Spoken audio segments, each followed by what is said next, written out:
Innocent Mouodzi refuse de se cacher et il tente le coup une nouvelle fois. Au policier, il explique qu'il veut faire l'inventaire des dégâts dans sa rédaction. Sa télé Renaissance, média indépendant, a été saccagée après le putsch. Et une nouvelle fois, c'est un refus. La lettre du procureur précise d'ailleurs que l'enquête est en cours, interdiction d'entrée. Ils ne veulent pas qu'il y ait de l'information, ils ne veulent pas que les gens sachent ce qui se passe. C'est comme un huis clos pour exécuter je ne sais quelle sale besogne. Donc c'est une régression de je ne sais plus combien d'années par rapport à ce que nous étions en train d'essayer de construire dans ce pays. Quelques minutes plus tard, les enquêteurs du ministère public arrivent, mais Innocent connaît déjà les auteurs de l'attaque.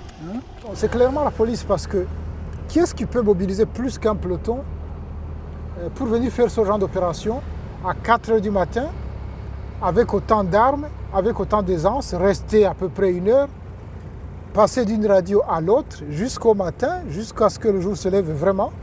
Les médias indépendants et une radio proche du pouvoir ont brûlé ces derniers jours. Radio Isanganiro, Radio Bonécha, et ici la radio publique africaine, la RPA. Un intérieur carbonisé et des militaires qui ramassent les douilles. La violence sur les bâtiments, la menace sur les journalistes. Souvenez-vous, cette voiture brûlée sur le parking de Télé Renaissance, c'est celle d'Alexandre. 3 semaines maintenant qu'il est menacé de mort. On était dans une réunion avec des collègues et arrivé là, on chassait effectivement comme on l'avait fait à la Maison de la Presse. On chassait tout le monde. À voir comment on traitait les gens, on était plus de gens quoi. Et donc le soir, il y a eu cette réunion donc, où on avait dressé une liste des gens à exterminer. Et donc j'étais sur la liste. Alexandre, un clandestin dans son propre pays. Ça fait plus de 2 semaines que je n'ai plus vu mon domicile. Donc je suis obligé de vivre en cachette. Et donc là, aussi ma famille, ça fait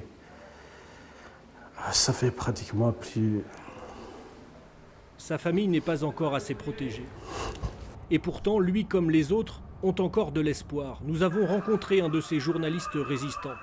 Avec sa caméra, il est sorti ce matin et a pu ramener des images pour la première fois depuis 6 jours et sous la menace des représailles du pouvoir.